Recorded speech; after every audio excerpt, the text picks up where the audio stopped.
வணக்கம் தோழர்களே, அஸ்ஸலாமு அலைக்கும். போன பகுதியில் நம்ம முகமது அவர்கள் செய்த பொருந்தா திருமணத்துக்காக முஸ்லீம்கள் முன்வைக்கும் தெய்வீக கனவு, இறை கட்டளை, முன்னறிவிப்பு மாதிரியான வாதங்களையும் அதில் இருக்கிற பிரச்சனைகளையும் பார்த்தோம்.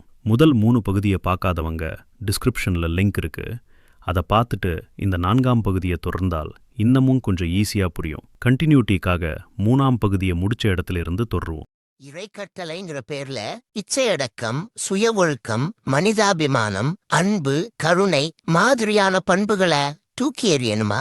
ஒரு 6 வயசு பெண் குழந்தையை 53 வயசு ஆளுக்கு கல்யாணம் செய்து கொடுக்கறதுல அப்படி என்னையா காரண காரியம் இருக்கு? கண்மணி நாயகம் முகமது நபி ஸல்லல்லாஹு அலைஹி வஸல்லம் அவர்களை அன்னை ஆயிஷா ரலியல்லாஹு அன்ஹு தன்னோட சின்ன வயசுலேயே கல்யாணம் செஞ்சதுனால கண்மணி நாயகத்தோட தனிப்பட்ட வாழ்க்கைக்கு நேரடி சாட்சியா ஆனாங்க. அவங்க சின்ன வயசு பெண்ணாக இருந்ததால நபியிடம் அவங்க கற்ற பார்த்த விஷயங்களை தனக்கு பின்வந்த அடுத்த தலைமுறைக்கும் சொல்லிக் கொடுத்தாங்க. உனக்கே தெரியும், சின்ன வயசு இருக்கிறவங்களுக்கு நினைவாற்றல் அதிகமா இருக்கும். அவங்களால் பல விஷயங்களை ரொம்ப வேகமா உள்வாங்கிக்க முடியும். அப்படி கண்மணி நாயகத்தால முறையா பயிற்சி அளிக்கப்பட்ட அன்னை ஆயிஷா மிகச்சிறந்த அறிவுஜீவியாக இருந்தாங்க. பின்னாளில் ஆன்மீக போதனை செய்யும் பெண்ணாகவும் அறிஞராகவும் ஆனாங்க. அவங்களோட இந்த திறமைகள் நபி அவர்களின் மார்க்கப் பணிக்கு ரொம்பவும் உதவியாக இருந்துச்சு. இஸ்லாம மேலோங்க ரொம்பவும் உதவி செஞ்சது. ஆயிஷா அவர்கள் இறை நம்பிக்கையாளர்களுக்கு அன்னைங்கிற உயர்ந்த தகுதியை அடைஞ்சதோட மத்த மனைவியருக்கும் தாய்மார்களுக்கும் தலைசிறந்த முன்மாதிரியா ஆனாங்க. அது மட்டும் இல்லாம குர்ஆனுக்கு விளக்கம் சொல்லக்கூடியவங்களாகவும் விரிவுரையாளராகவும் நபிமொழிகளையும் இஸ்லாமிய சட்டங்களையும் விளக்கிச் சொல்லக்கூடியவங்களாகவும் இருந்தாங்க. மூசா இப்னு தல்ஹா அன்ஹு அவர்கள் கூறுகிறார்கள், நான் ஆயிஷாவை விட மிகவும் நேர்த்தியாக பேசுகிற ஒருவரை கண்டதில்லை என்கிறார். அறிவு கூர்மை பெற்ற இவர்கள் குர்ஆனை மனப்பாடம் செய்தவர்கள். ஏறத்தாழ 2210 ஹதீஸ்களை இந்த உலகத்திற்கு தந்தவர்கள். மார்க்க சட்டத்திட்டத்தில் கைதேர்ந்தவர்கள். ஆயிஷாவின் சிறப்பம்சம் என்ன? அழகா செல்வமானு கேட்டா இரண்டும் இல்ல, அவங்க மார்க்க அறிவுதான்னு எல்லாருமே சொல்லுவாங்க. இதிலிருந்தே இந்த திருமணம் அல்லாவின் திட்டத்தின் அடிப்படையில தான் நடந்திருக்குன்னு தெரிஞ்சுக்கலாம். குறிப்பாக சொல்லணும்னா கண்மணி நாயத்தோட தனிப்பட்ட குடும்ப வாழ்க்கைய பத்தின படிப்பினைகளை பின்வரும் மனித குலத்துக்கும் தெரிவிக்கிறது தான். அன்னை ஆயிஷா அவங்க மட்டுமே 2200க்கும் அதிகமான ஹதீஸ்களை நமக்கு சொல்லியிருக்காங்க. உங்க ஆளுக எழுதி வச்சிருக்கும் கணக்குப்படி வெறும் 3-4 வருஷங்கள் முகம்மது கூட நெருக்கத்துல இருந்ததா சொல்லப்படும் அபூ ஹுரைரா தனி ஒரு ஆளா நின்னு 5374 ஹதீஸ்களை கட்டி தூக்கி இருக்கிறார். ஆமா, 5374. இவர்தான் அன்னைக்கு HNBL மேட்ச்ல சாம்பியன். அது என்ன HNBLன்னு கேக்குறீங்களா? ஹதீஸ் நரேஷன் பிரீமியர் லீக். இதை கேட்டோன்னே, அண்ணே இந்த அளவுக்கு டேட்டா ஸ்டோரேஜ் எங்கன இன்ஸ்டால் பண்ணி வச்சிருக்கீங்கன்னு ஒரு கேள்வி அன்னைக்கே யாருக்கோ வந்திருக்கும் போல. அதுக்கான பதிலையும் நம்ம அண்ணன் அபூ ஹுரைராவே ஹதீஸ்கள்ல சொல்லி வச்சிருக்காரு. புகாரி 3648. அபூ ஹுரைரா ரலியல்லாஹு அன்ஹு அவர்கள் கூறியதாவது, நான் அல்லாவின் தூதரே, நான் தங்களிடமிருந்து நிறைய செய்திகளை செவியுற்றிருக்கின்றேன், ஆனால் அவற்றை நான் மறந்துவிடுகிறேன் என்று நபி ஸல்லல்லாஹு அலைஹி வஸல்லம் அவர்களிடம் சொன்னேன். நபி ஸல்லல்லாஹு அலைஹி வஸல்லம் அவர்கள் உன் மேலங்கியை விரி என்று சொல்ல நானும் அதை விரித்தேன். பிறகு அவர்கள் தம் 2 கைகளால் எதையோ அள்ளுவது போல் சைகை செய்து அதில் அள்ளி கொட்டினார்கள். பிறகு இதை சேர்த்து மெஞ்சோடு அணைத்துக்கொள் என்று சொன்னார்கள். நானும் அவ்வாறே அதை என் நெஞ்சோடு சேர்த்தணைத்துக் கொண்டேன். அதன் பிறகு எந்த ஹதீஸையும் நான் மறக்கவில்லை. நம்ம ஆளுக்குத்தான் சவுதான்னு ஒரு ஒய்ஃப் இருக்காங்கல்ல, அவங்கள கூப்பிட்டு அவங்க நெஞ்சிலையும் இந்த மாதிரி எதையாவது அள்ளி கொட்டி இருக்கலாம்ல. சின்னதா இளம் வயசா இருந்தாதான் நினைவாற்றல் பலமா இருக்குமா. அதனால அல்லாஹ் திட்டம் போட்டு ஆயிஷாவை கல்யாணம் பண்ணி வச்சாராம். டேய் அளவா உருளுங்க. அபூ ஹுரைரா நிறைய ஹதீஸ்களை சொல்லியிருக்காரு. அவர்தான் மிக அதிகமான ஹதீஸ்களை சொன்னவர். இதை யாரும் மறுக்கவும் முடியாது. கண்மணி நாயகத்தோட தனிப்பட்ட வாழ்க்கைய பத்தி எப்படி தெரிஞ்சுக்க முடியும்? அத அவரோட மனைவியர்களால மட்டும்தான் சொல்ல முடியும். ஓவரா பேசாத. திட்டம் போட்டெல்லாம் கல்யாணம் பண்ணல. ஆயிஷா சின்ன பெண்ணா இருந்ததால மனித குலத்துக்கு கிடைச்ச நன்மைகளை சொல்றோம், புரியுதா? அல்லாஹ்வோட திட்டம் இறைக்கட்டளைன்னு நீ தானே சொன்ன. அந்த ஆளோட தனிப்பட்ட குடும்ப வாழ்க்கைன்னு சொல்றீங்க.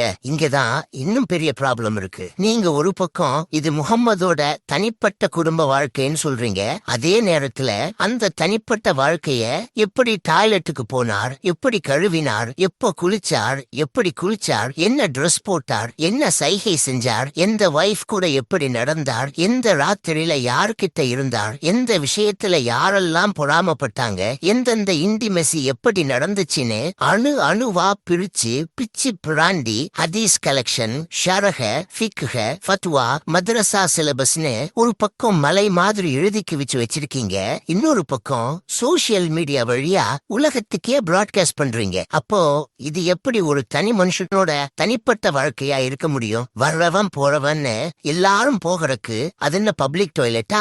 நீங்க தான் டிசைட் பண்ணிக்கணும். ஹதீஸ்கள் படி முகம்மதுக்கு குறைஞ்சபட்சம் 12-13 மனைவிகள் இருந்திருக்காங்க. அவர் எல்லா மனைவியருக்கும் ஈக்குவல் ட்ரீட்மெண்ட் கொடுத்த நல்லவர், வல்லவர், நியாயமானவர்னு சொல்றீங்களே, அப்போ ஹதீஸ் அறிவிப்பில் மத்த மனைவியர்களோட பங்களிப்பு ரொம்ப குறைவா இருக்கே. சில மனைவியர்கள் ஒரு ஹதீஸ் கூட அறிவிக்கலையே. ஏன் ஆயிஷாவுக்கு மட்டும்தான் ஸ்பெஷல் ட்ரைனிங் கொடுப்பாரோ? தெரியாமத்தான் கேக்குறேன் சவுதாயாரு. பக்கத்து வீட்டுக்காரன் பொண்டாட்டியா முகம்மது தன்ன நபியா சொல்லிக்கிட்டதுக்கு பின்னாடி கத்தீஜா அம்மையார் கூட 10 வருஷம் வாழ்ந்திருக்காங்க. இந்த பெண்கள் நெஞ்சிலையும் அள்ளி கொட்டும் அற்புதத்தை செய்திருக்கலாம் இல்ல? தன்னோட செய்திகளை மக்களுக்கு தெரிவிக்க அல்லாவுக்கு வேற வழியே தெரியாதா? ஒன்னும் தெரியாத ஒரு குழந்தைய 55 வயசு கிழவனுக்கு மனைவியாக்கி செய்திகளை கடத்துறதும் சேமிக்கிறதும் நினைக்கவே கேவலமா இருக்கு. என்னையா டெக்னாலஜி? இங்க பாரு, நீ நடக்காத கதைகளை பேசிட்டு இருக்க. என்ன இருக்கோ அத மட்டும் பேசு. அது ஏன் நடக்கல, இது ஏன் நடக்கல, இப்படி ஏன் நடக்கலன்னு கேட்டா யாருதான் என்ன செய்ய முடியும்? அன்னைக்கு இருந்த மக்களுக்கு எப்படி சொன்னா புரியுமோ அப்படிதான் சொல்ல முடியும். கண்மணி நாயகம் வாழ்ந்து காண்பிச்சு தன்னோட உம்மத்தினருக்கு அதை சொல்லி கொடுத்தாங்க. இல்ல இன்னைக்கு இருக்கிற மாதிரி போட்டோ வீடியோன்னு டிஜிட்டல் ஃபார்மேட்ல எவிடன்ஸோட தான் சொல்லணும்னு சொல்றியா? நான் எதுக்காக இப்படி எல்லாம் கேக்குறேன்னா, அப்பதான் இதுல என்னென்ன பிரச்சனைகள் இருக்கு, எப்படி திட்டம் போட்டு உருவாக்கப்பட்டிருக்குன்னு புரியும். டிஜிட்டல் ஃபார்மேட்டும் லேசர் ஃபார்மேட்டும் வேணும்னு யார் கேட்டாங்க? உதாரணத்துக்கு சொல்லணும்னா குர்ஆன் வசனங்களையும் மத்த ஹதீஸ்களையும் எப்படி கடத்தினாங்க? குறைஞ்சபட்சம் அதே மாதிரி இதையும் செஞ்சிட்டு போக வேண்டியது தானே? சும்மா இருக்கிற சஹாபாக்களை கூப்பிட்டு சாயங்காலம் நேரத்தில் மறைந்த பிறகு சூரியன் எங்க போகுது தெரியுமா, மேகம் இங்க ஏன் வருது தெரியுமா, ஒட்டகத்துக்கு ஏன் 4 கால் இருக்கு தெரியுமா, உனக்கு அது தெரியுமா, எனக்கு இது தெரியுமா, நீ எதையதையோ கேட்டு எதையதையோ சொல்லி கொடுத்ததா நிறைய ஹதீஸ்கள் இருக்கு. அதே மாதிரி அவரோட தனிப்பட்ட வாழ்க்கைய பத்தியும் சொல்லிட்டா முடிஞ்சது. என்ன கேட்டா, பேசாம ஆயிஷாவை கல்யாணம் பண்ணினதுக்கு பதிலா அபூ ஹுரைராவை கல்யாணம் பண்ணிருக்கலாம். இல்லைன்னா முகம்மதோட பெட்ரூம்ல, வேண்டாம் வேற மாதிரி மீனிங் வந்துரும், வீட்டுல சிசிடிவி கேமரா மாதிரி அபூ ஹுரைராவை ஒரு மூலையில குத்த வச்சு உட்கார சொல்லிருக்கலாம். இன்னமும் கூட கூடுதலாக 20-30,000 ஹதீஸ்கள் கிடைச்சிருக்கும். அறிவிப்பாளர் வரிசையும் சாட்சியமும் பலமா இருந்திருக்கும். ஐடியா இல்லாத பசங்க. அவர்தான் இந்த உலகத்துக்கே தலசிறந்த முன்மாதிரின்னு அல்லாவே குர்ஆன்ல சொல்லியிருக்கும் போது அவரோட வாழ்க்கையை ஆராயாம பக்கத்து வீட்டுக்கார வாழ்க்கையை ஆராய்வாங்க. பெண்களுக்கான மாதவிடாய், பிரசவம், மத்த குளிப்பு சுத்த முறைகளை எப்படி கத்துக் கொடுக்க முடியும்? கண்மணி நாயகம் இயல்பாகவே கன்னி பெண்ணை விட அதிகம் வெட்கம் கொண்டவர்னு சொல்லுவாங்க. அவரால ஓப்பனா பப்ளிக்ல சொல்ல முடியாததால மனைவியர்களின் வழியாக சொல்லி கொடுத்தாங்க. மார்க்கத்தை கத்துக்கிறதுக்கு வெக்கப்படக்கூடாதுன்னு தான் படிச்சிருக்கேன். அன்னைக்கு யாரும் அப்படி ஒன்னும் பெருசா வெக்கப்பட்ட மாதிரி தெரியல. நிறைய இருக்கு. உதாரணத்துக்கு ஒண்ணு மட்டும் சொல்றேன். உம்மு சுலைம்ங்கிற பெண்மணி கண்மணியிடம் என்னென்ன கேட்டிருக்காங்க, எப்படியெல்லாம் கேட்டிருக்காங்கன்னு பாருங்கள். ஒரே குஜாலாகத்தான் இருந்திருக்காங்க போல. முஸ்லிம் ஹதீஸ் 521. உம்மு சுலைம் ரலியல்லாஹு அன்ஹு அவர்கள் கூறியதாவது, நான் அல்லாவின் தூதர் ஸல்லல்லாஹு அலைஹி வஸல்லம அவர்களிடம் ஓர் ஆண்மகன் தூக்கத்தில் காண்பதைப் போன்று தனது தூக்கத்தில் காணும் பெண்ணை பற்றி அவள் மீது குளியல் கடமையாகுமா என்று கேட்டேன். அதற்கு அல்லாவின் தூதர் ஸல்லல்லாஹு அலைஹி வஸல்லம அவர்கள், அவ்வாறு ஒரு பெண் கண்டால் அவள் குளித்துக் கொள்ள வேண்டும் என்று கூறினார்கள். இவ்வாறு நான் கேட்டுவிட்டு அதற்காக நானே வெட்கப்பட்டேன். மேலும் இவ்வாறு பெண்ணுக்கும் தூக்கத்தில் ஸ்தலித்தம் ஏற்படுமா என்று கேட்டேன். அதற்கு அல்லாவின் தூதர் ஸல்லல்லாஹு அலைஹி வஸல்லம அவர்கள், ஆம், பிறகு எப்படி தாயின் சாயல் சேயில் ஏற்படுகிறது. ஆணின் நீர் விந்து வெள்ளை நிறத்தில் கெட்டியானதாயிருக்கும், பெண்ணின் மதன் நீர் மஞ்சள் நிறத்தில் இளகலானதாயிருக்கும். இவ்விருவரின் நீரில் எது மேலோங்கி விடுகிறதோ அல்லது முந்திக் கொண்டு விடுகிறதோ அந்தச் சாயலில்தான் குழந்தை பிறக்கிறது என்று கூறினார்கள். அந்த பெண்களும் கேட்க வெட்கப்படல, முகம்மதுவும் பதில் சொல்ல வெட்கப்படல. என்ன, அம்மாவோட சாயல்ல குழந்தை பிறக்க வேஜினல் லூப்ரிக்டன் தான் காரணமா? இந்த விஷயம் தெரியாம போச்சே. மாஷா அல்லா, மாஷா அல்லா. புல்லரிப்பு தாங்க முடியலையே. கொஞ்சம் இருங்க, உடம்புல சாம்பலை தேய்ச்சிட்டு வந்துடுறேன். ஓகே. அப்படி இருக்கும்போது பெண்களுக்கான விஷயங்களை சொல்ல முகம்மதால முடியல.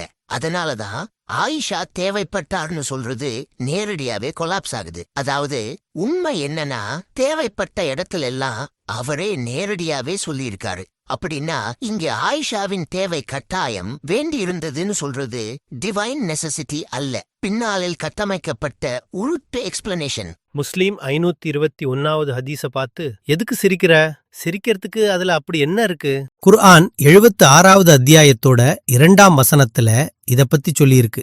ஸ்கலித்தம் நீ இங்க சொல்றது சினை முட்டையத்தான். எங்க அண்ணன் பிஜே அவர்கள் இதுக்கு சொல்ற விளக்கத்தை ஒழுங்கா கவனி, அப்புறம் சிரிக்கலாம். குர்ஆன் 76ஆம் அத்தியாயம் 2ஆம் வசனம். மனிதனை சோதிப்பதற்காக கலப்பு விந்து துளியிலிருந்து அவனை நாம் படைத்தோம், அவனை கேட்பவனாகவும் பார்ப்பவனாகவும் ஆக்கினோம். இனப்பெருக்கத்தில் பெண்களின் பங்கு மனிதன் படைக்கப்பட்டதை கூறும்போது விந்துத் துளியிலிருந்து படைத்ததாக பல வசனங்களில் அல்லாஹ் குறிப்பிடுகிறான். துளி என நாம் மொழிபெயர்த்திருந்தாலும் விந்துத் துளியில் உள்ள ஒரு உயிரணுவிலிருந்து மனிதனை படைத்ததாகவும் அது கலப்பு விந்துத் துளி எனவும் இந்த வசனத்தில் இறைவன் கூறுகிறான். ஆணிடமிருந்து வெளிப்படும் உயிரணு பெண்ணிடமிருந்து வெளிப்படுகின்ற சினை முட்டையுடன் இரண்டரக் கலந்து பிறகுதான் அது பெண்ணின் கருவறைக்குச் சென்று மனிதனாக உருவாகிறது. அன்னை ஆயிஷா அவங்க வழியாக கிடைச்ச அந்த ஹதீஸ்கள் மட்டும் இல்லைனா ஹலாலான தாம்பத்திய வாழ்க்கை முறை எதுன்னு எப்படி தெரியும்? யார் சொல்லிக் கொடுப்பாங்க? அந்த மாதிரியான கைடன்ஸ் இருக்கிறதால தான் இந்த சமுதாயம் ஒழுக்கமா இருக்கு. இதெல்லாம் உனக்கு புரியாது. அந்த ஹதீஸ்ல உம்மு சுலைம் கேட்டது ஒண்ணு, முகம்மது உளறி வச்சிருக்கிறது இன்னொன்னு. ஹதீஸ பார்த்தாலே இது ஈஸியா எல்லாருக்கும் புரியும். பெண்களுக்கு வெள்ளைப்படுதல் சில நேரத்துல மஞ்சள் நிறத்தில் துர்நாற்றத்தோட அழிப்பு அல்லது அடிவயிறு வலியோட இருக்கும். அது பாக்டீரியா தொற்று, ட்ரிகோமோனியாசிஸ்னு சொல்லுவாங்க. நம்மால இதை எங்க பார்த்தாரோ தெரியல. எல்லாம் அல்லாவுக்கே வெளிச்சம். அண்ணன் பிஜே அல்லாவுக்கே அரபி சொல்லி கொடுக்கிறவர். அப்போ அவர் சொல்ற விளக்கம் அப்படிதானே இருக்கும். முகம்மது எப்பயாவது எங்கேயாவது என்னோட தனிப்பட்ட வாழ்க்கை, பெண்களுக்கான மார்க்க விஷயங்கள் மனித குலத்துக்கு தெரியணும், அதுக்காகத்தான் ஆயிஷாவை நான் திருமணம் செஞ்சேன்னு சொல்லியிருக்காரா? ஒரே ஒரு ரிப்போர்ட் காட்டுங்க, ஒரே ஒரு ரிப்போர்ட். இல்லையா? அப்படின்னா இது என்ன, உங்க சொந்த சரக்கு? நேரடியா சொல்லணும்னா நடந்த செயலை ஜஸ்டிஃபை பண்ண பின்னாளில் இட்டுக்கட்டப்பட்ட எக்ஸ்பிளனேஷன், அவ்வளவுதான். அப்படியெல்லாம் யாராவது சொல்லிட்டு இருப்பாங்களா என்ன? இதையெல்லாம் நாமத்தான் புரிஞ்சுக்கணும். இத வேற ஆங்கிள் பார்க்கணும். இளம் வயசு திருமணங்கள் அந்த காலத்துல ரொம்ப இயல்பான நடைமுறை. அதனாலதான் அன்னைக்கு அந்த அரேபிய சமுதாயத்துல இது தப்பாக கருதப்படல. உறவை பலப்படுத்துறதுக்கும் குடும்பங்களுக்கு இடையில இணைப்பை உறுதி செய்யவும் அங்க இருந்த இனக்குழுகளுக்கு இடையில ஒற்றுமையை உருவாக்குறதுக்கும் இந்த மாதிரி திருமணங்கள் நடந்தது. நம்ம ஊர்ல கூட சொத்து வெளியே போகக்கூடாது, உறவு விட்டு போகக்கூடாது, குடும்பம் பிரியக்கூடாதுன்னு வயது வித்தியாசம் பார்க்காம பல திருமணங்கள் நடந்திருக்கு. அந்த மாதிரிதான் இதையும் பார்க்கணும். மாடர்ன் ஸ்டாண்டர்ட்ஸ்ல வச்சு ஜட்ஜ் பண்றது சரியில்லை. It was a legally, culturally accepted practice at that time. புரிஞ்சுக்கிறீங்க. இது ரொம்ப சரியானதும் நியாயமானதும் கலாச்சார ரீதியாக ஒப்புக்கொள்ளப்பட்ட அங்கீகரிக்கப்பட்ட ஒரு நடைமுறை அன்றைய காலத்தில். இதை நீங்க அண்டர்லைன் பண்ணிக்கிறணும். ஒன்னு புரிஞ்சுக்க, கண்மணி நாயகத்தின் வாழ்க்கை குர்ஆனாகவே இருந்தது. அல்லாவின் கட்டளைகளுக்கு ஏற்ப மட்டுமே அவர் வாழ்ந்தார். இந்த ஆங்கிள் ஓகேவான்னு பாரு. அந்த காலத்துல அடிமைத்தனம் இருந்துச்சு, போர்க்கொள்ள இருந்துச்சு, பெண் கைதிகளை பாலியல் அடிமைகளா வச்சிருந்தாங்க, இன்னும் பல இனக்குழு காட்டு மிராண்டி பழக்க வழக்கங்கள் அவங்க கிட்ட இருந்தது. அப்படின்னு சொல்லிட்டா அதெல்லாம் நல்ல ஒழுக்க நெறியா ஆயிடுமா? அன்னைக்கு அதுதான் வழக்கம், அதனால் தப்பில்ல. இந்த ஒரு லைனை எப்படியாச்சும் மக்கள் மனசுக்குள்ள பதிய வைக்கணும். அப்ப யாரும் எந்த கேள்வியையும் கேட்க மாட்டாங்க. அப்படிதானே?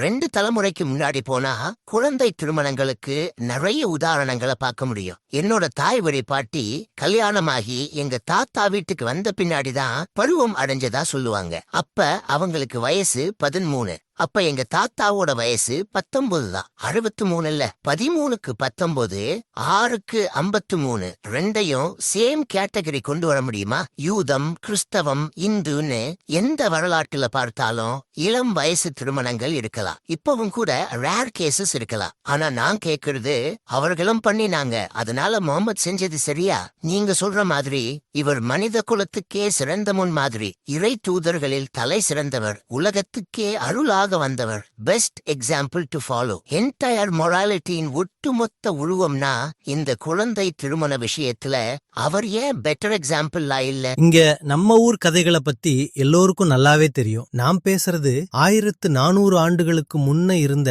அரேபியாவை பத்தினது. அங்க வயசானவங்களுக்கு சின்ன பிள்ளைகளை திருமணம் செஞ்சு வைக்கும் வழக்கம் அந்த காலத்துல இல்லவே இல்லேன்னு சொல்றியா? நீ இத மாடர்ன் லென்ஸ்ல ஜட்ஜ் பண்ற. அந்த காலத்தின் சமூக தரம் வேற. பருவமடைதல் தான் மெச்சூரிட்டி மார்க்கர். கண்மணி நாயகத்தின் எதிரிகள் கூட இந்த திருமணத்தை விமர்சிக்கல. காரணம், அன்னைக்கு இந்த முறை ரொம்ப இயல்பாக வழக்கத்துல இருந்ததாலதான். 7th செஞ்சுரியில நடந்த திருமணத்தை 21ஆம் நூற்றாண்டின் தரவுகளை பயன்படுத்தி மதிப்பிடுறதுங்கிறது முற்றிலும் நியாயமே இல்லாத செயல். அதுவும் இல்லாம அன்னை ஆயிஷா முன்னமே வேற ஒருத்தருக்கு நிச்சயம் செஞ்சு வச்சிருந்தத நீ கூட போன பகுதியில ஹிஸ்டரி ஆஃப் அல் தபரியை குறிப்பிட்டு சொல்லியிருந்த. இதெல்லாம் அன்னைக்கு இருந்த சமுதாயத்துல இளம் வயது திருமணம் இயல்பாக இருந்ததை காட்டுது. இந்த அடிப்படையில்தான் அபூபக்கர் அவர்கள் கூட ஆயிஷாவை திருமணம் செய்ய சொல்லி கோரிக்கை வைத்தார். ஒரு சமுதாயம் முழுக்க ஒருத்தப்ப நார்மலைஸ் பண்ணிட்டா அத குறை சொல்லாதது அந்த சமுதாயத்தோட மாரல் ஃபெயிலியரியா இருக்கலாம். அதை எப்படி தார்மீக நெறியா ஆதாரமா சொல்ல முடியும்? அது மட்டுமல்ல, நமக்கு கிடைச்சிருக்கோ ரெக்கார்ட்ஸ் கம்ப்ளீட் சோசியல் ஆர்கைவ் இல்ல. அவங்க எல்லாரும் எல்லா விஷயத்தையும் அப்ஜெக்ட் பண்ணினத பிரசவ் பண்ணிருக்காங்களா? இல்ல. அதனால் எதிரிகள் சொல்லல, எல்லாரும் இத ஓகேன்னு நினைச்சாங்கன்னு கன்க்ளூட் பண்ண முடியாது. இது ஆர்குமெண்ட் ஃப்ரம் சைலன்ஸ். இதுக்கு ஸ்ட்ராங் எவிடன்ஸ் இல்லை. ஜாகிலியா, அதாவது அன்றைய அறியாமை காலத்து அரேபிய மக்கள்கிட்ட வயசுக்கு வராத பருமடையாத சிறுமிகளை திருமணம் செய்யும் வழக்கம் பரவலா இருந்துச்சா? உண்மையில அப்படி ஒரு வழக்கம் அவங்க கிட்ட இருந்ததா? எந்த ஒரு நேரடி ஆதாரத்தையும் நான் பார்த்ததில்ல. ஒருவேளை அப்படி ஏதாவது இருந்தா காண்பிக்கவும். இருந்திருக்கும், இயல்பாக இருந்திருக்கும். அப்படி இருந்ததால்தான் விமர்சிக்கலை. இதெல்லாம் அசம்ஷன் ஸ்டாக், நேரடி எவிடன்ஸ் இல்ல. இது ஹிஸ்டரி இல்ல, ஸ்டோரி பில்டிங். பேசும்போது இடையில அபூபக்கரை எதுக்கு உள்ள இழுத்து விடுற? என்ன விஷயம்? ஒரு சமுதாயத்தை ஒரே நாளில அப்படியே தலகீழாக மாத்தி அமைக்க முடியாது. அதே மாதிரி அவங்க ரத்தத்துல ஊறிப்போன பண்பாடு பழக்கங்களையும் மாத்த முடியாது. அபூபக்கர் அவர்களை குறிப்பிடாம வேற யார குறிப்பிடணும்? அவர்தானே அன்னை ஆயிஷாவுக்கு தந்தையார். அவர் பூர்த்தி கேட்டதுக்கு அப்புறம்தான் கண்மணி நாயகம் அவர்கள் அன்னை ஆயிஷாவை திருமணம் செய்யறதுக்கு ஒப்புதல் சொன்னாங்க. அப்போ கனவுல காமிச்சு கிளுகிளு பூட்டினது எதுக்கு? உங்க நம்பிக்கை எப்படி அல்ல முன்னறிவிப்பா இறை செய்தியாக ஒரு செய்தியை சொல்லிட்டா அது நடந்தே தீரும் இல்லையா? அப்போ இந்த விஷயத்துல அபூபக்கரோட ரோல் என்ன இருக்கு? அது கண்மணி நாயகத்துக்கு கொடுக்கப்பட்ட முன் அறிவிப்பு. அதுவும் இல்லாம அல்லாவோட திட்டம் இந்த மாதிரியான சில ரூட்ல தான் நிறைவேறும். இங்க அபூபக்கர் அவர்கள் ஒரு டூல் மட்டும்தான். அபூபக்கர் வற்புறுத்தி கேட்டதாலதான் முகமது ஆயிஷாவை திருமணம் செஞ்சாருன்னு எங்க இருக்கு? அண்ணன் பிஜே அவர்கள் என்ன சொல்றாருன்னு நீயே கேட்டுக்கோ. அவர் என்ன செய்யறாருன்னு கேட்டா, என் மகளை நீங்க 6 வயசு, அது 6 வயசு ஆயிஷாங்கிறவங்கள நீங்க திருமணம் பண்ணிக்கிறேன்னு அப்படின்னு சொல்லிட்டு கேட்பாரு. சிம்பிளா சொல்லணும்னா இந்த கிளைமுக்கு ஹதீஸ்கள்ல எந்த விதமான ஆதாரமும் இல்ல. நேரடியா சொல்லணும்னா இது நம்ம அண்ணன் பிஜேயோட ஸ்பெஷல் அக்மார்க் சொந்த சரக்கு. ஆனா பின்னால இஸ்லாமிய வரலாற்றில் நடந்ததை வச்சு பார்த்தா அண்ணன் பிஜே சொல்றதுல பலமான உண்மை இருக்கு. ஒருவேளை அவர் அத மீன் பண்ணிதான் சொல்லியிருக்காருன்னா நான் பிஜேன் இந்த ஸ்பெஷல் சொந்த கைச்சரக்குக ஆதரிக்கிறேன். இத பத்தி அப்புறமா பேசுறேன். அன்னைக்கு இருந்த வழக்கம் ஹதீஸ் சொல்ல வந்தார். இறை கட்டளை, இறை நாட்டம் இதெல்லாம் இருக்கட்டும். முகம்மது ஜாகிலியாவை அழிக்க வந்தவர், அநீதிகளை ஒழிக்க வந்தவர், மக்களை இருளிலிருந்து வெளிச்சத்துக்கு கொண்டு வந்தவர், ஒழுக்கம், கருணை, நீதி, சமநிலை, மரியாதையை கத்துக் கொடுக்க வந்தவர்னு நீட்டி முழக்கிட்டு இருந்தா மட்டும் போதுமா? ஒரு சின்ன குழந்தைய எப்படி பார்க்கணும்னு அவருக்கு தெரியலையே. கண்மணி நாயகம் காட்டுமிராண்டிகளாயிருந்த அந்த சமுதாயத்தை திருத்தி மாத்தி அமைக்க வந்தவர் அன்பு, கருணை, இரக்கம், பரிவு மாதிரியான தன்மைகளை எல்லா மனிதர்களுக்குள் இயல்பாக வர்ற மாதிரி வச்சிருந்தாலும் அதை வளர்த்தெடுக்கிற பங்கு சமுதாயத்தில் இருக்கு. தார்மீக நெறிகளை நாம் சமுதாயத்திலிருந்து தான் எடுத்துக்கிறோம். இளம்பயது பெண்களை திருமணம் செய்யறது அன்னைக்கு அந்த சமுதாயத்தில் இயல்பாக இருந்திருக்கு. அதனாலதான் கண்மணி நாயகத்திற்கும் அது பெரிய குற்றமாக தெரியல. அண்ணன் பிஜே அவர்கள் தமிழ்நாட்டில் தவிர்க்க முடியாத இஸ்லாமிய மத அறிஞர். ஆய்வுகள் செய்யாம வாய்க்கு வந்ததையெல்லாம் பேசக்கூடியவர் இல்ல. அவர் சொல்றது தவறுனா நிரூபி. இளம் வயசு சிறுமிகளை கல்யாணம் செய்யறது அன்னைக்கு அந்த சமுதாயத்துல இயல்பா இருந்ததுன்னு சும்மா சொல்லிட்டு இருந்தா மட்டும் போதுமா?